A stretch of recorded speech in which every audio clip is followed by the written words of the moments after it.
ఆవిడ దుశ్శీలుడు అని, మిగిలినవన్నీ కోరస్ పాట ఉంటుంది చూడు, సంగీతం అవును అవును అని పాడాయి, సరిపోయింది చప్పట్లు కొట్టే. ఇంకా మళ్ళీ అవి చెప్పడం ఎందుకు, ఇంకా సంగీతంలో కోరస్ పాడతారే వెనక. అలాగా ఒక ఆవిడేమో క్రూరుడు అంది, రెండు ఆవిడ దుశ్శీలుడు అంది, మిగిలినవన్నీ అవును అవును అన్నాయి, సరిపోయింది. మొత్తం అంతా అసెంబ్లీ ఏకగ్రీవంగా తీర్మానం అయింది, ప్రతిపక్షాలు లేవు. అవునవును. అప్పుడు చూడండి, ఆ చిత్తశుద్ధికి భగవంతుడు లొంగుతాడు. మనం తప్పు చేసినా సరే, పాపం చేసినా సరే, ఘోరమైన నేరమైనా బయట చెప్పలేకపోయినా ఇంట్లో పూజా మందిరంలో దేవుడి విగ్రహం మీదైనా తల బద్దలు కొట్టుకుని ఏడవాలి. అది చిత్తశుద్ధిగా ఏడవాలి. మళ్ళీ భార్య కూడా ఉండద్దు అక్కడ, భర్త కూడా ఉండొద్దు. ఉంటే నాటకం ఆడేస్తాం. వాళ్ళు ఏమనుకుంటారు, ఖచ్చితంగా భగవంతుడు క్షమిస్తాడు. వాళ్ళు ఏమంటున్నారు చూడు, అవన్నీ నిజమే, కానీ అయిన మేము శుభగ శ్రీవాసి వైధవ్య దుష్టాలంకారం పొందనోడుదము. కానీ మేము సౌభాగ్యాన్ని కోల్పోయి వితంతువులమై 10 మంది చేత చులకనగా చూడబడ్డం మాకు ఇష్టం లేదయ్యా. అలా బతకలేమయ్యా. ఇంతవరకు మంచివాడుకో చెడ్డవాడుకో పెళ్ళాలమై ముత్తైదువులుగా ఓ గౌరవం పొందుతున్నామయ్యా. కనీసం పెళ్ళో పేరంటమో ఏదో జరిగితే ఓ బొట్టెట్టే వాళ్ళు ఉన్నారు, ఇప్పుడు ఎవడు పెడతాడు? ఎందుకు మాకెందుకు అగౌరవం? ఇటువంటి వాడిని చేసుకోవడం, వాడు మమ్మల్ని ఎందుకు చేసుకున్నాడో ఎలా చేసుకున్నాడో నీకు తెలుసు. అన్ని బలవంత పెళ్లిళ్ళే, ఇందులో ఏమీ బ్రాహ్మణ కూర్చుని చేయించిన పెళ్లి ఒక్కటి కూడా లేదు, అన్ని రిజిస్టర్ మ్యారేజ్లే. అందుకని ఆ బలవంతానికి మమ్మల్ని ఏం చేయమంటాం? ఆడవాళ్ళం బలహీనం లొంగిపోయాము, తప్పనిసరి అయింది. మమ్మల్ని నువ్వు కాపాడకపోతే ఎవరు కాపాడతారు? దిక్కు లేని వారికి దేవుడే దిక్కు అంటారు. మేము వాడికి ఏదైనా జరిగితే ఇప్పుడు మేము వితంతువులం అయిపోమా? మాకు వైధవ్యం పొందడం ఇష్టం లేదు, అలాగే వాడు మంచివాడని మేము చెప్పడం లేదు. పరమాత్మజుడిని కర్తు అకర్తు అన్యథాకర్తు మన దేవీ భాగవతంలో ఉంటుంది మాట. మనం అడిగింది ఏదైనా అమ్మవారు అలాగే చేయగలుగుతారు. ఇలా కావాలమ్మా, అలాగేరా, ఇది అవ్వకూడదమ్మా, కుదరదు, అలాగేరా, నువ్వు ఏదంటే అదే, నీ మాట నా మాట. అన్యథాకర్తం అంటే ఇది జరగాలి కానీ ఇలా జరగకూడదమ్మా, అలా జరగాలి, పోనీ అలాగే. భక్తుడు ఏదంటే అది చేయడానికి భగవంతుడు సిద్ధంగా ఉన్నాడు. ఒక్కటే షరతు, మనస్సులో చిత్తశుద్ధి ఉండాలి. వంకర నాటకాలు ఆడద్దు. మన స్వార్థంతో కోరద్దు. నిజంగా బాధలో ఉండి పశ్చాత్తాపంతో కోరితే బ్రహ్మహత్య సురాపానం లాంటి మహత్తరమైన పాపాలను కూడా శ్రీ వెంకటేశ్వర స్వామి క్షమించడానికి సిద్ధంగా ఉన్నాడు. ఆ దయాగుణాన్ని మనం దుర్వినియోగం చేయకూడదు. ఒక్కసారి అంత పాపం చేసి మనం క్షమాపణ కోరామంటే జీవితంలో మళ్ళీ దాని జోలికి పోకూడదు. రోజు చేసి రోజు కోరుతుంటే అలాగా ఆ చేయకుండా ఉండడమే చిత్తశుద్ధి. అందుకే మేము దీన్ని ఒప్పుకోను. అనాథానాపమాలింపవే, వాళ్ళు లేకపోతే మేము 10 మంది వితంతువులు అవుతాం. సామూహిక వితంతు పథకం పెట్టాలి ఎవడైనా మళ్ళీ. అందుకని ఎందుకు వచ్చిన గడవ పింఛన్ ఇవ్వడం కూడా కష్టం. ఒకళ్ళకైతే ఇస్తారు, 10 మందికి ఎక్కడ ఇస్తారు? అందుకని మమ్మల్ని అనాథానాపమాలింపవి అని చాలు నీ పదతాడనంబు, చాలు నీ పదతాడనంబు పతి భిక్షం పెట్టి రక్షింపవే. చేసిన నాట్యం చాలుదండి. నెత్తురు కప్పుకుంటూ కోరలు పగిలిపోయి కూలిపోయి ఏడుస్తున్నాడు. ఇప్పటికైనా విడిచిపెట్టవయా అని నమస్కారం చేస్తే వాటి యందు దయతో పరమాత్మ ఆ కాళీయుడిని విడిచిపెట్టి ఒక్క మాట అన్నాడు, కాళీయ బుద్ధి వచ్చిందా అన్నాడు. బుద్ధి ఏమిటి? అన్నీ వచ్చాయి. ఇక్కడ ఉండమంటే ఉంటా, వెళ్ళమంటే వెడతా అన్నాడు. వెళ్ళట అప్పుడు వెంటనే ఇది గోవులు నీళ్లు తాగే మడుగు, గోపాలకులు విహరించే మడుగు. ఇవాళంటే కాపాడడానికి నేను వచ్చా. రేపు 9 ఏళ్ళు దాడితే మధురా నగరంలో ఉంటా. మనకి ఇంకా 8 పెళ్లిళ్ళు బాకీ ఉన్నాయి. మళ్ళీ పుష్కరాలు వస్తే చేసుకోకూడదు, అదో ఇబ్బంది ఉంది. పుష్కరాల్లోగా స్వామివారి 8 పెళ్లిళ్ళు అయిపోవాలి. లేకపోతే ఆయన గోదావరి జిల్లాలో వాడు అయి ఉంటాడో నాకు నమ్మకం. ఎందుకంటే నేను అక్కడే కాబట్టి నా స్వార్థం నాది. అందుకని మళ్ళీ పుష్కరాలు వస్తే పెళ్లిళ్ళు చేసుకోకూడదా? 8 పెళ్లిళ్ళు చేసుకోవాలి. నేను త్వరగా మధురా నగరం వెళ్ళాలి. నువ్వు ఇక్కడే కూర్చుంటే మళ్ళీ ఎవడో వచ్చి ఇక్కడ గోబుల్ని మేపుతున్నాడు, గోబులు చచ్చిపోతే కాపాడేవాడు ఎవడు? అందుకని దీన్ని విడిచిపెట్టే అనగానే వాడు అడిగాడు, మళ్ళీ నేను రమణకత్వ మళ్ళీ గరుడు అన్నాడు. అంతే కదా మరి గొడవ, వాడు గొడవ వాడిది. అప్పుడే చెప్పాడు, ఆధార్ కార్డు ఇచ్చినట్టే నీ తల మీద నా పాదముద్రలు ఉన్నాయి కదా, ఆ పాదముద్రలు చూస్తే గరుడు నీ జోలికి రాడు. అందుకని ఎప్పుడు నువ్వు పొగరెక్కి తలెత్తకుండా తల వంచుకుని తిరుగు. అదే అనమాట లెక్క. వంచుకుంటే కానీ ముద్రలు కనపడవుగా లెక్క. అందుకని మూర్ఛబిళ్ళ మెళ్ళలో వేసుకున్నట్టుగా నాయన తల ఎత్తితే కనపడవు, వేసేస్తాడు. అందుకే ఇలా పెట్టుకుని తిరుగు. ఎప్పుడు గరుడు వచ్చినా, ఏ పక్షి ఎగిరినా సరే, పొరపాటు చిన్న హెలికాప్టర్ ఎగిరినా సరే ఇలా పెట్టుకో, ఎందుకైనా మంచిది. అది హెలికాప్టర్ గరుత్మంతుడు నీకేం తెలుసుపడి. అందుకని ఇలా పెట్టుకో. అప్పుడు ఈ ముద్రలు, కృష్ణపాద ముద్రలు చూస్తే ఎక్కడా ఎవరు నీ జోలికి రారు, వెళ్ళిపో. ఇప్పటికి కూడా కాళీయ జాతి నాగ సర్పాలకి ఆ పైన ఉండేటువంటి గుర్తులు శ్రీకృష్ణుడి పాదముద్రలుగా జగత్తంతా భావిస్తుంది. వసుదేవసుతం దేవం కంసచాణూరమర్దనం దేవకీ పరమానందం కృష్ణం వందే జగద్గురుం. ఇంత జరిగితేనండి ఈ యశోదాదేవి అక్కడ ఆయన పట్టుకుని ఆ లోపల అరగంట వరకు రాకపోతే ఏడిచి ఏడిచి ఏడిచి మమ్మల్ని ఎలా కలవలే దిక్కుమాలిన భావం నిన్నెలా గెలిచింది. ఆ పైన యమునా వీచి మృదంగ వజ్యములు మ్రోజంతీర గోపోగ హర్ష మనోజ్ధ్వనితంబు గేయముగ చెంచత్కాళీయ వ్యాళ భోగ మహారంగతరంబునం పటుగతిని కంజాక్షు నిర్వర్ధనాట్యము హృద్యాద్భుత భీమమై వరగ దివ్యశ్రేణి చూసింది దివ్య. ఇప్పుడు కూడా చూసింది కదా, చూశాకైనా నమ్మకం కలగాలి కదా. మళ్ళీ ఇంటికి రాగానే గోలాంగూలము దిప్పి గోవు రజమున్ గోమూత్రముందల్లి గోలాంగూలము దిప్పి గోవు రజమున్ గోమూత్రముందల్లి తద్బలాంగంబున గోమయం బలదిరా 12 నామంబులన్. అందుకే ఢిల్లీకి రాజైనా తల్లి కొడుకే అంట. ఆవిడ ఇంటికి మా వాడికి ఏదో అయిందమ్మా అన్నీ మా వాడికే వస్తున్నాయి అని చెప్పి గోలాంగూలము దిప్పి. ఆవు దృష్టి తీయడానికి సకల దోషాలు పోవడానికి ఆవు ఉపయోగిస్తుంది. అందుకే పూర్వం పల్లెటూళ్ళలో ప్రతి ఇంట్లోనూ ఉండేది ఆవు. వేళ మన కర్మకాలి గోశాలు పెట్టాల్సి వస్తుంది. తల్లిదండ్రులను ఇంట్లో పెట్టుకోవడం మానేసి ఓల్డేజ్ హోమ్ కట్టినట్టే గోవులను కూడా ఇంటి దగ్గర పెట్టుకోవడం మానేసి ఓల్డేజ్ హోమ్ కూడా కట్టాం. అది గోల్డేజ్ హోమ్. గోవులకు కట్టాం కాబట్టి గోల్డేజ్ హోము, తల్లిదండ్రులకు కట్టింది ఓల్డేజ్ హోమ్. అన్ని దుర్మార్గాలు. మన ఇంట్లో పెట్టుకోవాలి మన తల్లిదండ్రులు. ఓల్డేజ్ హోమ్లో చేర్పించాం, ఏసీ రూమ్ ఇచ్చాం, నెలకు 20,000 నువ్వు ఎన్ని కట్టినా ఆ రుణం తీరేది కాదు. ఆ మాటలు చెప్పొద్దు. నువ్వు చెయ్యాలి స్వయంగా. నౌకర్లను పెట్టి చేయకూడదు, చాలా తప్పు. ఇంట్లో పెట్టుకోవాల్సిన తల్లిదండ్రులు వృద్ధాశ్రమంలో పెట్టాం. అలాగే ఇంటి వెనకాల ఉండవలసినటువంటి గోవును తీసుకెళ్లి దానికో గోశాల కట్టాం. దాని మీద బ్రహ్మాండం ఇక చెప్పక్కల. మన ఎవరు నాకు ఫోన్ చేసి మేము 5 కోట్లు పెట్టి గోశాల కడుతున్నామండి, ఆ కమిటీలో మీరు సలహాదారుగా ఉండాలండి. 5 కోట్లు ఎందుకు గోశాలకు నాకు అర్థం కాల. పైగా కమిటీలో నేనెందుకు? గడ్డేయమంటావా పేడ తీయమంటావా? ఇదేంటి జరుగుతున్న వ్యాపారం మొహమాటలు. 5 కోట్లు కావాలంటే గోశాలకి అంటే ఎస్టాబ్లిష్మెంట్ పెట్టేస్తారు, చందాలు వసూలు చేసేస్తారు బ్రహ్మాండంగా. తర్వాత ఓ పెద్ద స్థలం ఒకటి కొంటారు, 3 ఎకరాలు 4 ఎకరాలు శుభ్రంగాను. తర్వాత ఓ 4 ఏళ్ళు నడుపుతారు. తర్వాత గోవులు గయ మొత్తం ఇక్కడ రియల్ ఎస్టేట్ వ్యాపారం మొత్తం. ధ్యాన మందిరం ఉన్నాం, ప్రభుత్వాల స్థలాలు రాయించుకోవడం, ఆ మిషన్ అన్నాం, ఈ మిషన్ అన్నాం, 5 నిమిషాల్లో ధ్యానం, 6 నిమిషాల్లో పరిధ్యానం అన్నాం, ధ్యాన మందిరం కట్టడం. తర్వాత శుభ్రంగా 100 ఎకరాల ప్రభుత్వం దగ్గర నుంచి కొట్టేయడం ఖాళీగా ఉన్న భూములండి. నాకేం మొహమాటం లేదు చెప్పడానికి. జరుగుతున్న మోసాలండి ఇవి. ఆ ధ్యాన మందిరం పక్కన మొత్తం రియల్ ఎస్టేట్ వ్యాపారం వస్తే తర్వాత ధ్యానం లేదు, మందిరం లేదు, మొత్తం గోవిందా గోవింద. జరుగుతున్న మోసాలండి ఇవి. రూపాయి ఇవ్వకండి ఇలాంటి వాళ్ళకి సందాలు. మొహమాటం ఇది.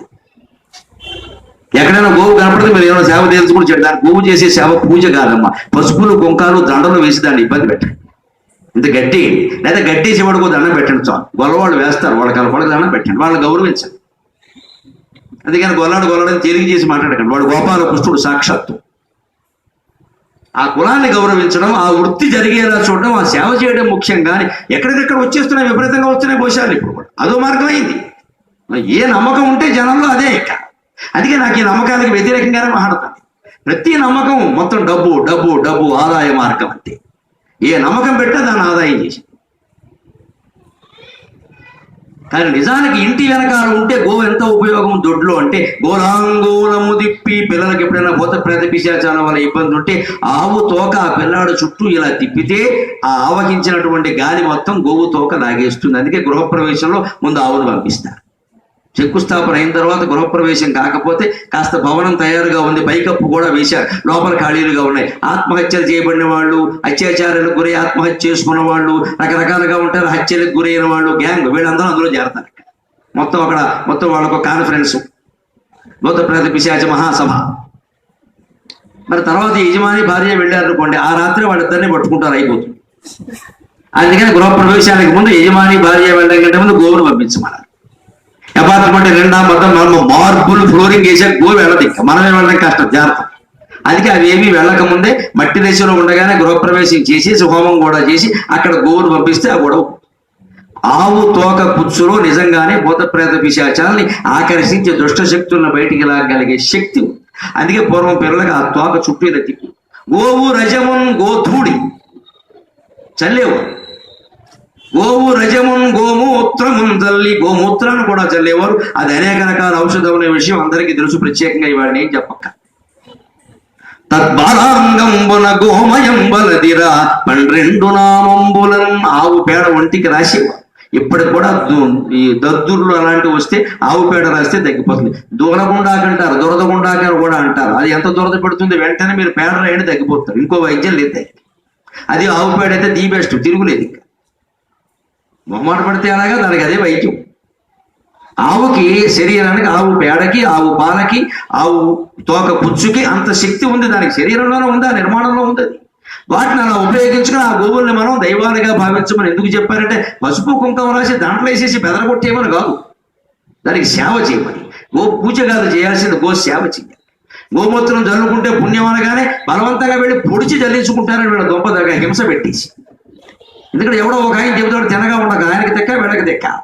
పొద్దున్నే గోమూత్రం జల్లుకోకపోతే ఆ బతుకు దండగా అంతే, మొత్తం బయలుదేరుతారు 100 మంది. ఇక్కడ వీళ్ళు 100 మంది 2 ఆవులు చంపేస్తారు పట్టుకుని, పొడిచి పొడిచి పోయి పోయి పోయి వీళ్ళు పొడితే ఇదే పిచ్చండి. ఒక్క తాబేళ్లు, ఒక్క విశాఖపట్నం సముద్ర తీరం నుంచి రోజుకి 1000 తాబేళ్లు ఎగుమతి అవుతున్నాయి. చంపేస్తున్నారు అన్యాయంగా. మనం కాపాడం, మనం మాట్లాడడం, మనం ఒక వ్యాసం రాయం, ఏం చెయ్యం. కానీ మొన్న ఎక్కడో తాబేలు మీద 2 నామాలు కనపడ్డాడు, వెంకటేశ్వర స్వామి. అమ్మ, మరి వెంకటేశ్వర స్వామికి కర్మ వచ్చింది ఇప్పుడు అర్జెంటుగా అని దానికి పసుపు రాసి కుంకుమ రాసి దాని కళ్ళు కనపడకుండా చేసేసారు. చచ్చిపోతుంది, టీవీలో చూశాను. దాన్ని వదిలేస్తే బాగుంటుంది అనుకున్నాను. అది చచ్చిపోతుంది దారి కనపడక. దానికి మూతి మీద కుంకం, ముక్కు మీద పసుపు, చంపేశారు దాన్ని పట్టు. దాని డిప్ప మీద పొరపాటుని 2 అంకెలు ఉండడం దానికి పాపం అయిపోయింది. నామం నామం నామం చేసే పూజ చేసి అన్ని జీవులని భగవత్ స్వరూపాలుగా, నామం లేకపోయినా అది భగవంతుడేనండి. నామాన్ని బట్టేనండి భగవంతుడు. నామం లేకపోతే భగవంతుడు ఉండడా? అదేం అజ్ఞానం. ఆ తాబేళ్ళన్నీ అలా కూర్మావతారం ఎందుకు ఎత్తాడు? తాబేళ్ళన్నీ కాపాడండి. సముద్రంలో కల్మషం పోవాలంటే మనుషులు బాగుండాలంటే తాబేళ్లు బాగుండాలి, చేపలు బాగుండాలి, అన్ని జీవులు బాగుండాలి. వీధి కుక్కకి మనం అన్నం పెట్టమండి. విదేశాల నుంచి కుక్కని తెచ్చి 1,00,000 రూపాయలు అంటే పక్కలో పడుకోబెట్టుకుంటాం. నమ శివాయ. పైగా ఏమో వీధి కుక్కలకి పిచ్చి ఎక్కిందట. ఎందుకు ఎక్కిందో దయచేసి ఆలోచించండి. ఎవరు అన్నం పెట్టకపోతే, పిచ్చి ఎక్కకపోతే ఏమవుతుందమ్మా వాటి పరిస్థితి. వీధి కుక్కకి వేళలో బయట ఏమైనా దొరుకుతుందా? అసలు ఏదైనా మనం పారేస్తే ప్లాస్టిక్ సంచిలో ఉండగట్టి పారేస్తున్నాం. పొరపాటు తిందంటే చచ్చిపోతుంది. దానికి ఒక అన్నం లేదా? ఇదివరకు అయితే అసలు ఈ గొడవలు ఉండేవి. ఇంటి మిగిలిపోయిన అన్నాన్ని ఆ ఇళ్ళాలు సాయంత్రం బయటకు వచ్చి ఊరికే వీధి గడప దగ్గర ముందు పారేసేది. అలాగే 4 కుక్కలు వచ్చి తినేవి, అక్కడే పడుకుండేవి. వీధి కుక్కకి అన్నం పెట్టాం మనం. విదేశాల నుంచి కుక్కలు తెచ్చాలి, అన్నాన్ని మేము తెచ్చాం, దానికి గుండాన్ని నుంచి తెచ్చాం అని పక్కలో పడుకోబెట్టుకోవడం పిల్లల కంటే ఎక్కువగా. దానికో డ్రెస్సు, దానికో డాక్టరు, దానికో పెద్ద వేషం, దానికో వైద్యం. మన నాగరికత విచిత్రంగా, ఎంత విచిత్రం. అన్ని జీవుల్ని ప్రేమించాలి. భగవంతుడు కాలభైరవుడు కుక్క రూపంలో ఉన్నాడు, కూర్మావతారంలో ఉన్నాడు, మత్స్యావతారం. ఇన్ని రూపాలు ఆయన ఎందుకు ధరించాడు అంటే, ప్రకృతితో కలిసి బతకండి, అన్ని జీవుల్ని ప్రేమించండి. ఊరికే పూజించడం, దండలేయడం, కొమ్ములు పట్టుకుని ఏడవడం కాదు. ప్రేమించండి, ప్రేమించండి. వాటికి ఇంత అన్నం పెట్టండి, వాటి ఆహారం ఏమిటో అది పెట్టండి. గోవుకి అన్నం పెట్టడం అంటే గట్టే పెట్టాలమ్మా. అన్నం, పరవాన్నం, సత్యనారాయణ ప్రసాదం, అట్టిపళ్ళు పెట్టేయకూడదు. అవన్నీ అరగవుతాయి. మనం ఏది పవిత్రం అనుకుంటే అది పట్టుకెళ్ళి పెడితే అలాగండి. అది తినే తిండి పెట్టాలి. కానీ మీరు 3 దేవతలు దాని వీపులో ఉన్నా, దాని వీపులో విష్ణు ఉన్నా, దాని చెవులో శివుడు ఉన్నా, అది తినేది గడ్డే. ఆ గడ్డే పెట్టాలి. దానికి ఊరుకో పెట్టేవాడు పెడతాడు. అంతేగాని మనం ఏదో నేను మొక్కుకున్నా అందుకని పట్టుకొని నువ్వు బియ్యము, నూకలు, అట్టిపళ్ళు అన్ని పెడితే దానికి అరక్క చచ్చిపోతుంది. పైగా దానికి ఆ తిండి కుదరదు. పశువును పశువులాగే చూడాలి, దాన్ని గౌరవించండి, దాన్ని ప్రేమించండి. ఇది చెబుతుంది. కానీ గోవుకు అంత శక్తి ఉంది. అందుకని ఈ అమాయకపు తల్లి ఇంత లీల ప్రదర్శించినా సరే మళ్ళీ మామూలుగాని. ఇప్పుడు మరొక మాట, ఆ మాయలో కూడా స్వామే పడేస్తాడు. ఎందుకని ఆవిడ కనుక ఒక్కసారి ఊరందరూ కృష్ణుడిని దేవుడు అనుకున్న నష్టం లేదే. తల్లి అనుకోకూడదు. అనుకుంటే ఇంకా గ్లాసు పాలు ఇవ్వదు. నారాయణమూర్తికి పాలేందుకు అంటారు, అంతే అయిపోతుంది ఈ పని. దేవుడు అంటే మనం కొబ్బరికాయ కొడతాం, ఏం చేయంగా 100 కొబ్బరికాయలు కొడతాం. పైగా 1 కాదు 100 ఏమైనా అయిపోయింది మనకు అనవసరం. అందుకని ఆయన నారదుడు అడిగిన, నువ్వు చెప్పుకో, నీకు తెలియదు, మనుషులు కొబ్బరికాయలు కొట్టేస్తారు. అమ్మ నాకు అన్నం పెట్టదు, కొబ్బరికాయ కొట్టేది వద్దు చెప్పు. ప్రేమించే తల్లి కావాలి నాకు, పూజించే తల్లి కావాలి. అందుకే ఆయన చెప్పలేదు. తర్వాత మరొక రోజు అందరూ కలిసి బృందావనంలో గోవులతో విహరిస్తూ ఆడుకుంటున్నారు సరదా. మరొక్క లీల చెప్పుకుని మనం సెలవు తీసుకుంటాం. అప్పుడు ప్రణంబుడు అనేటువంటి రాక్షసుడు రామకృష్ణుని వెతుక్కుంటూ వచ్చాడు. వీడు చనిపోయినటువంటి అఘాసురుడికి బంధు. ఆ తృణావర్తుడు గడ్డి రూపంలో గాలి రూపంలో వచ్చి ఎగరేసి వెళ్ళిపోయాడే మొదట్లో, ఆ తృణావర్తుడికి బంధు. ఎక్కడ రామకృష్ణుడు ఉన్నారా అని వెతుక్కుంటూ వచ్చాడు. వచ్చి గోపబాలులలో కలిసిపోయాడు. మాయవేషం ధరించాడు. రాక్షసులు దేవతలు ఇద్దరు కూడా కామరూపం ధరిస్తారు. వాళ్ళకి అర్హతలు ఉంటాయి. వాళ్ళు ఎప్పుడు అనుకుంటే అప్పుడు ధరిస్తారు. మానవులు ధరించారు. ఎందుకంటే మన కామరూపాలు ప్రత్యేక ఒక్క మనకి రూపకామం ఉందిగా, రూపాన్ని చూసేగా కామంలో పడుతున్నాం. అందుకని మన కామరూపాలు అక్క. అలాగా ఆ ప్రణంబుడు మానవ రూపం ధరించాడు. గోపకుల్లో ఒకడైపోయాడు. వాళ్ళలో కలిసిపోయాడు.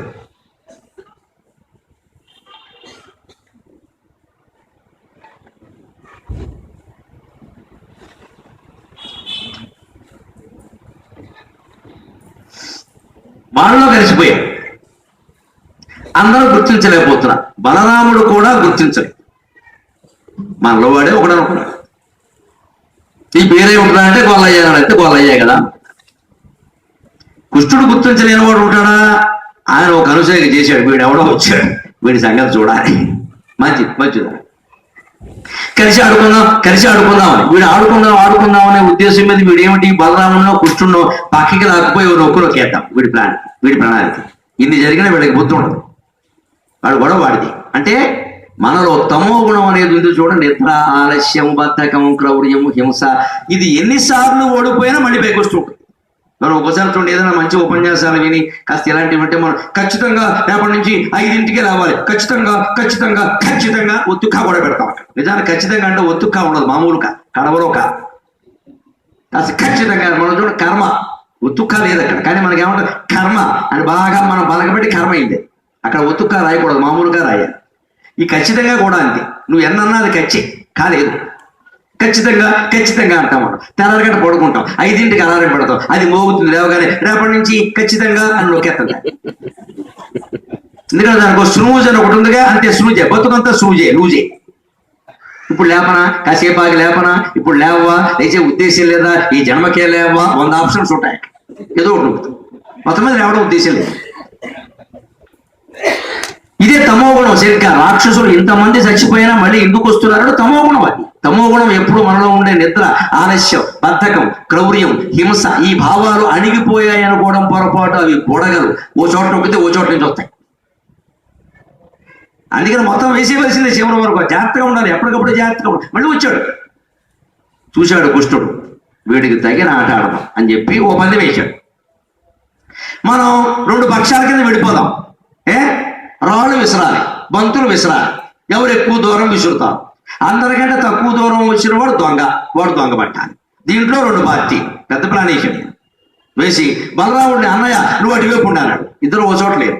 మన ఇద్దరు ఒకవైపు ఉన్నాం అనుకో, అంత పక్షపాతం అంటారు. ఉత్తరు నువ్వు అటువైపు ఉండు, నేను ఇటువైపు ఉంటాను అని. కృష్ణుడు ఇటువైపు ఉన్నాడు. ఈ టీం లీడర్ అనమాట, ఈ బృందానికి నాయకుడు. ఆ బృందానికి ఆయన నాయకుడు ఉండమన్నాడు. వీడిని ఈ ప్రణంబుడు మారువేషంలో ఉన్నాడు. వీడు దారా దాని పక్కన పెట్టుకున్నాడు, వేదవేషం లేకుండా. అంటే ఎప్పుడు తమో గుణాన్ని, దైవీమయమైన శక్తి పక్కన పెడితే అది తిన్నగా ఉంటుంది. వెర్రివేషాలు దాన్ని దూరంగా వెళ్ళిచ్చామంటే మనం నాశనం చేసేస్తాం. అందుకని దాని దగ్గర పెట్టుకున్నాడు.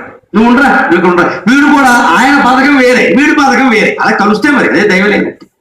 వీడు కూడా మంచిది, నేను కూడా ఇదే కోరుకుంటున్నాను అనుకున్నాడు మనస్సు. మంచిది, తెలియదు. ఎందుకని ఆ అందులో పందెం ఏమిటి?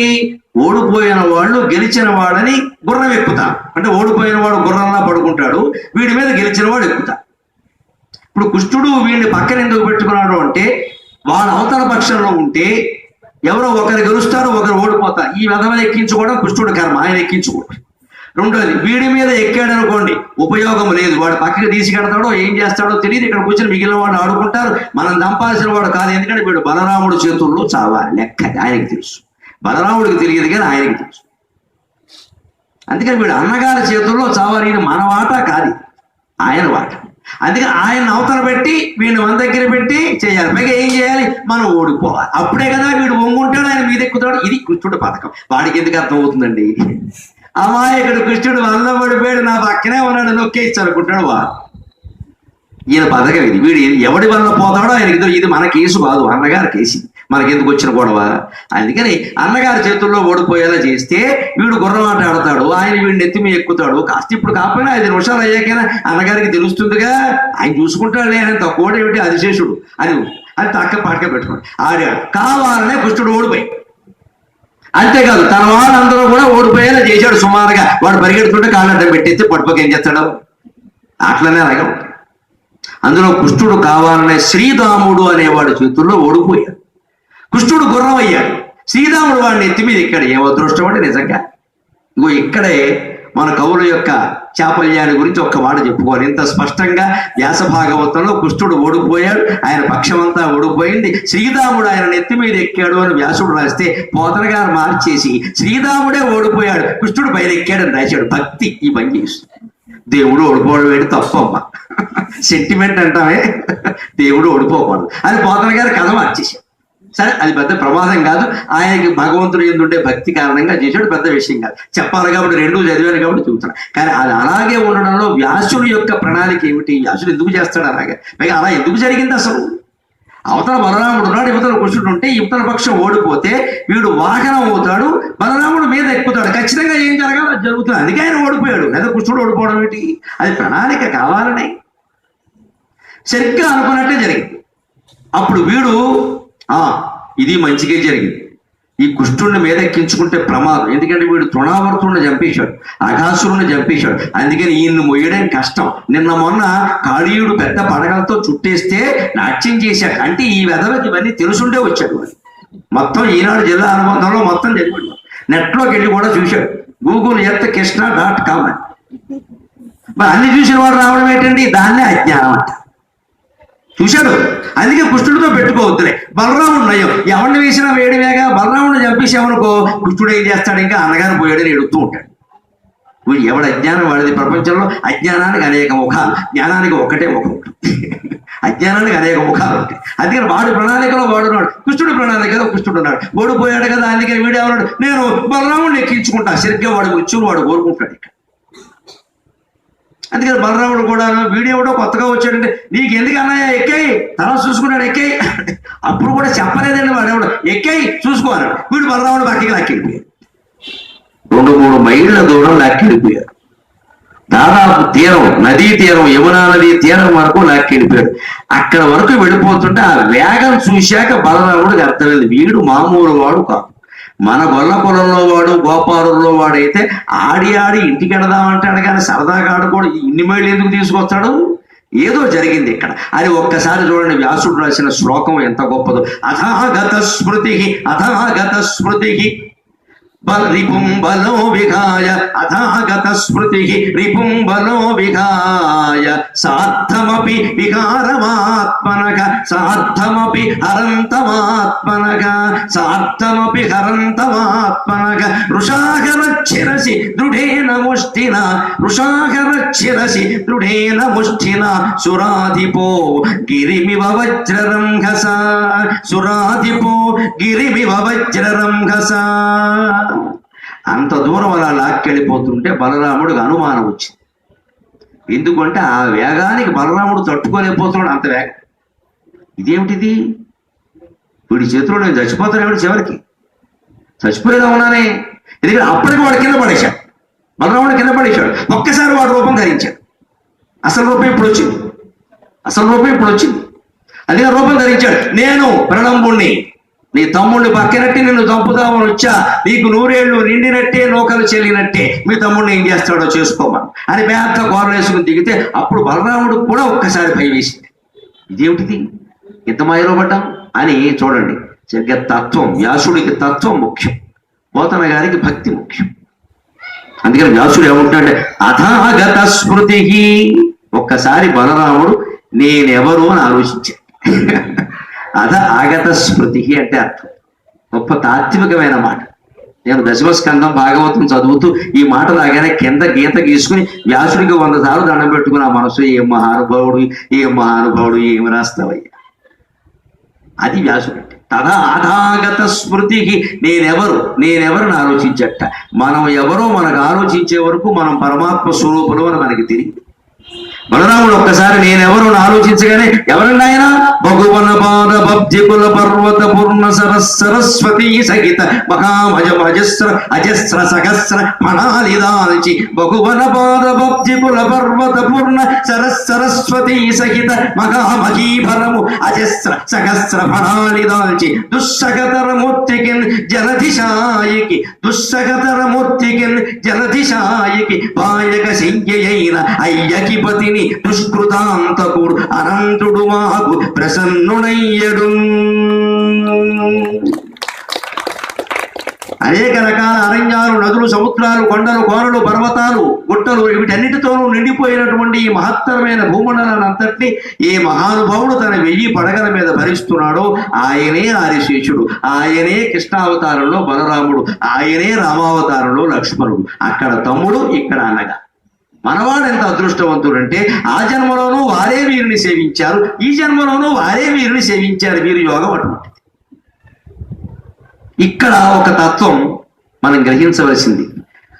బలరాముడు అవతల పక్షంలో ఉండమని కృష్ణుడు యువతల పక్షంలో ఎందుకున్నాడు అంటే, ఒకవేళ ఓడిపోతాం కాబట్టి అన్నగారిని మోద్దాం, నేను గుర్రంగా ఉంటాను అన్నయ్య, నా మీద ఎక్కువ అంటే బలరాముడు ఎక్కుతాడు.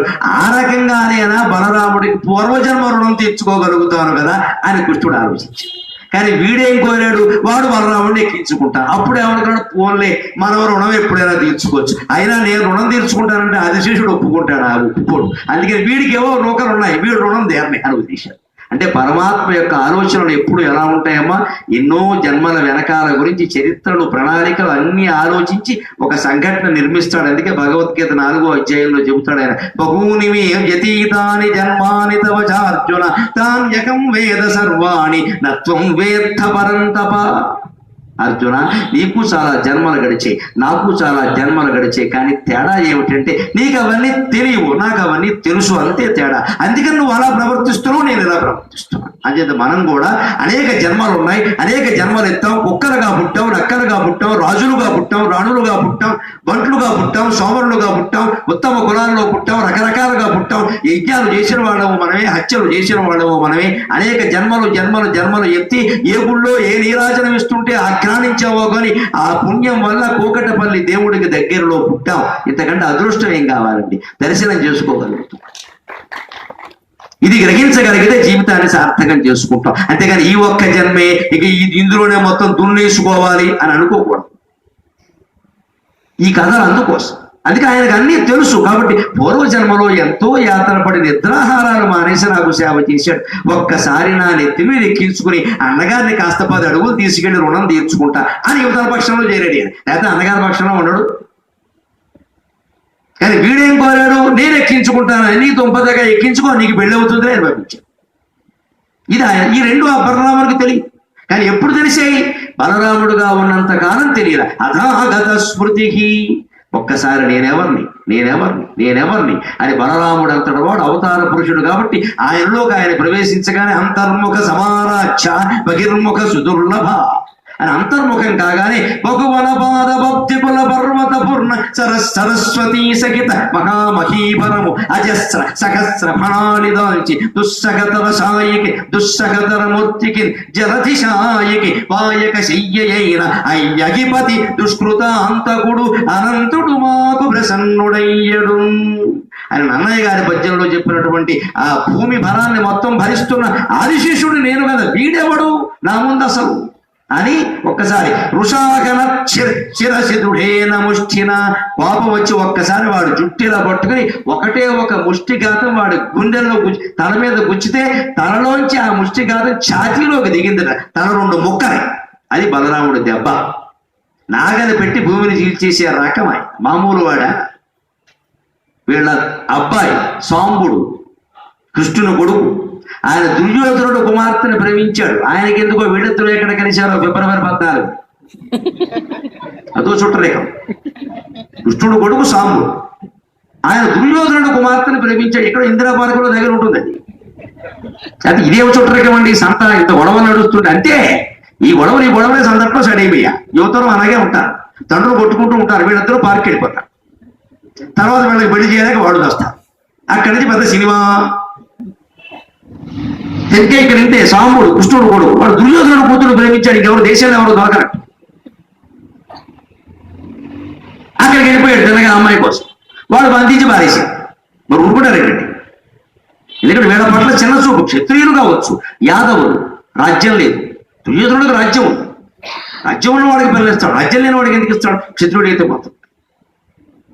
అందుకని నేను ఇవ్వనాను. పెద్ద గొడవ అయిపోయింది. అప్పుడు తప్పనిసరి హస్తినాపురం మీదకి వెళ్ళవలసి వచ్చింది. కృష్ణుడు వెళ్ళలేదు, బలరాముడు నువ్వు ఊరుకోరా అని బలరాముడు వెళ్ళాడు. ఒక్కసారి కబురు చేశాడు, బలరాముడి మీద గౌరవంతో రావాలిగా. రాలా.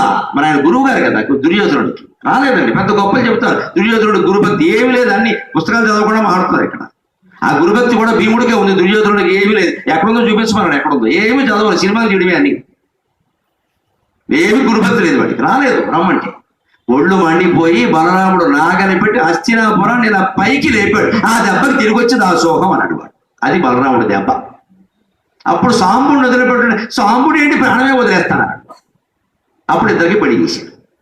ఇప్పుడు గమనించండి, బంధుత్వం మనకేమి కొత్తయో గొప్పయో నాకును అది లేకపోలే అని సాయం అడగడానికి వచ్చినప్పుడు దుర్యోధనుడు ఎందుకు అన్నాడు అంటే, దుర్యోధనుడికి కుష్ఠుడు నేరుగా వియ్యంకుడు. అది అర్జునుడి కంటే గొప్ప చుట్టరే. అందుకని కేవలం బావమరిది పిల్లనిచ్చాడు అని అర్జునుడి గురించి మాట్లాడక్కర. వాడికి స్నేహం ఎక్కువ కాబట్టి అలా ఉన్నారు. కానీ దుర్యోధనుడు కూడా బంధువే. ఇప్పుడు యుద్ధం కాలం నాటికి ఈ పెళ్లిళ్ళన్నీ అయిపోయాయి కదా, అంతకంటే ముందు కదా ఇది. అందుకే నేరుగా వియ్యంకుడు అంటే కృష్ణుడికి దుర్యోధనుడు వియ్యంకుడు. అది చుట్టరకం కాదా? అందుకే దుర్యోధనుడు బంధుత్వం మనకేమి కొద్దియో గొప్ప అంటే కొద్దియో గొప్ప ఏం కాదు, వియ్యంకుడు గొప్ప చుట్టరు. కానీ వాడికి అలా చెప్పుకోవడం ఇష్టం లేదు. అందుకని కొద్దియో గొప్ప నాకును అది లేకపోలేదని రాశారు తిరుపతి వెంకటకం. ఇది తేడా. అందుకే బలరాముడు యొక్క దెబ్బ ఏమిటి అంటే, సాంబుడిని అక్కడ బంధిస్తే హస్తినాపురాన్ని మొత్తం ఏదో ఊరికే ఈ స్వచ్ఛ భారత్ కార్యక్రమంలో ముఖ్యమంత్రి గారు తట్ట లేపుతారు చూడండి. కూలివాడు లేపడం కష్టం, ముఖ్యమంత్రి లేపడం తేలిక. ఎందుకని పక్కన ఎస్పీ గారు, ఐఏఎస్ ఆఫీసర్లు అందరూ పట్టుకుంటారు. కాబట్టి అప్పుడు నేను లేపుతా, దానికేముంది. మామూలు నిజంగా కూలివాడు లేపితే అది కష్టం. అందుకే ఆ తట్ట ముఖ్యమంత్రి గారు లేపేసినంత తేలిగ్గా బలరాముడు హస్తినాపురం లేపేశాడు పైకి. అది స్వచ్ఛ హస్తినాపుర కార్యక్రమం, సింగిల్ పాయింట్ ఫార్ములా. ఆ దెబ్బకు దుర్యోధనుడు దిగొచ్చాడు. ఎందుకని వాడికి ఏమి గురుభక్తి లేదు. వంకర లక్షణాలు ఉన్నవాడికి ఏం మంచి లక్షణాలు ఉండవు, అన్ని యథవ లక్షణాలే. ఉంటే ఒకటో రెండో ఉంటాయండి. 98 మార్కులు దుష్టుడు. ఇది తేడా. అందుకే అటువంటి బలరాముడు ఊరుకుంటాడు. ఆ శత్రువుని విడిచిపెట్టి ఒక్కసారిగా ఆ శిరస్సు మీద గుద్దితే తల చీలిపోయి ఆ బలరాముడు యొక్క ముష్టి పిడికిలి ఉంచడం, దీన్ని ముష్టి అంటాం. అది ఎలా గుద్దితే అది గుండెల్లో దిగింది. మళ్ళీ బలరాముడికే చెయ్యి తీసుకోవడం కష్టమైంది. వాడితో సహా తీసాడు చెయ్యి. ఏమనుకుంటున్నావు రండి అన్నాడు. ఇంత బలం ఎక్కడి నుంచి వచ్చిందండి? ఈ వ్యాసుడు రాసిన మాట ఉంది, అధాగత స్మృతి. తనని తాను గుర్తు చేసుకుంటే జన్మాంతర స్మృతి గుర్తొచ్చి ఆదిశేషుని బలం బలరాముడు వచ్చింది. మనమేనా అంతే. జన్మాంతరంలో గడితే మనం ఎవరండి? సాక్షాత్ భగవంతుడు కాదండి. ఏకోకం బహుశ్యాం ప్రజాయేతి. వేదం స్పష్టంగా చెప్పిన మాటమ్మా, మీకు ధైర్యం కలిగించడం కోసం చెబుతున్నాను. మనం అందరము సృష్టికి పూర్వం భగవంతుల్లోనే ఉన్నాం. ఆయన నేను ఒక్కడే ఉన్నా, నేను 4 రూపాయలు ధరిస్తే బాగుండు, కాసేపు ఆడుకుంటే బాగుండు అనడం వల్ల వచ్చాం. ఈ సంకల్పం అయింది మంది కాదు. ఆయన ఇన్ని రూపాయలు వింటున్నది ఆయనే, చెబుతున్నది ఆయనే, గుళ్ళు కట్టించుకుంటున్నది ఆయనే, హారతులు ఇస్తున్నది ఆయనే, గుళ్ళో ఉంటున్నది ఆయనే, భక్తులుగా ఎదురుగా ఉండి దండం పెడుతున్నది ఆయన. అనేక రకాల లీలలు ప్రదర్శించి భగవంతుడు ఈ జగన్నాటక సూత్రధారిగా ఆనందిస్తూ ఉన్నాడు. ఇప్పుడు మనం మొదటి పాయింట్తో ముగిద్దాం.